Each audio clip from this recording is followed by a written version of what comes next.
Hello folks, how are you doing? I'm sitting further back as you can see. We've had a long day, let's put it that way. I wasn't planning on making a video today, but I met an exchange student. Guess where the exchange student is from? España.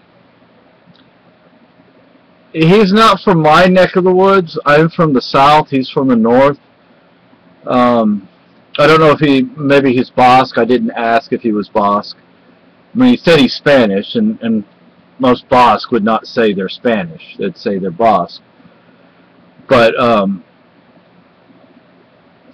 it's nice to, I mean, I felt at home, so to speak. Mi nombre es Jaime. I told him my name. I don't think his English is real good, or that, or he's shy, or a little both. It was high school, right? Yes. Yeah, as a high school kid. And but I hear a Spaniard say something. They pronounce it correctly, like Sevilla. Americans say Seville. The problem with that is there actually is a town in Spain west of Madrid called Seville. Sevilla, which is in the south, which is north of where I'm from. Just north, just a tad north. It's the biggest city close to my hometown. You don't pronounce it with the L. And he knew El Cordoba, the Cordoban, the man from the Cordoban. He was the greatest bullfighter. I don't like bullfighting, but he was nonetheless the greatest bullfighter that ever lived. He's still alive. He lives in seclusion for some reason. Although the other day I found a YouTube video here on YouTube where they interviewed him. El Cordoba, he was the first bullfighter to earn $1 million in a year. Guess what? He did that the year I was born. Guess what? We have home movies of him. Yep, we have home movies of El Cordoba. And I don't know what his real name is. I read a biography online of him once, and he had a rough life.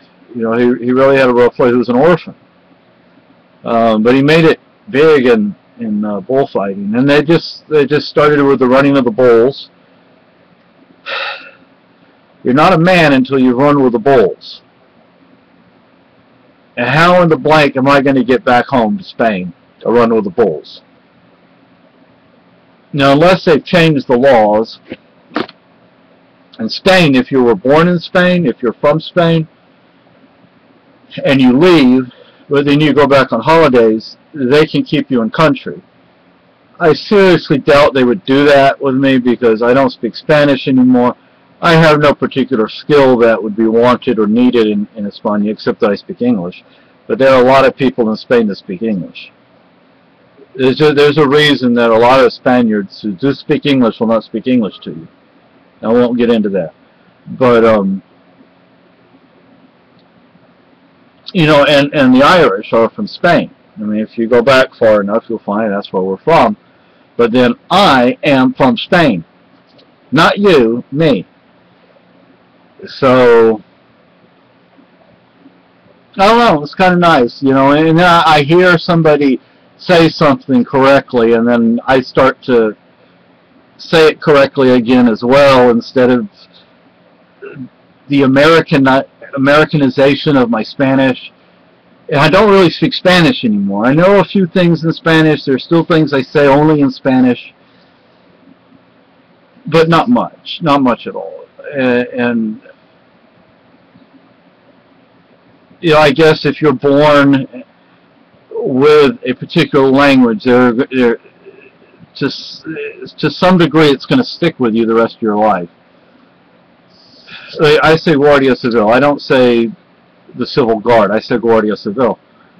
That's what I've always known them as. And the marches, the demonstrations going on in España today, hey, more power to you, man. More power to you. I remember back in my day, the Guardia Civil would have shot every one of us. would have shot every one of you. When the Olympics were in Madrid, they had Guardia Civil in.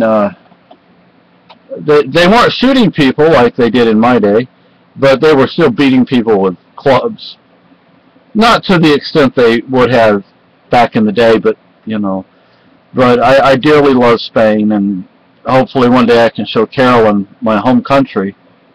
But who knows? So down the road here we have a Spaniard. I love the opportunity to talk to him. Maybe I should make him a tortilla español, the way, you know, not a Mexican tortilla, but a Spanish tortilla. I love them, and I haven't had one for a while, and now I'm like, oh no, I'm gonna have to go make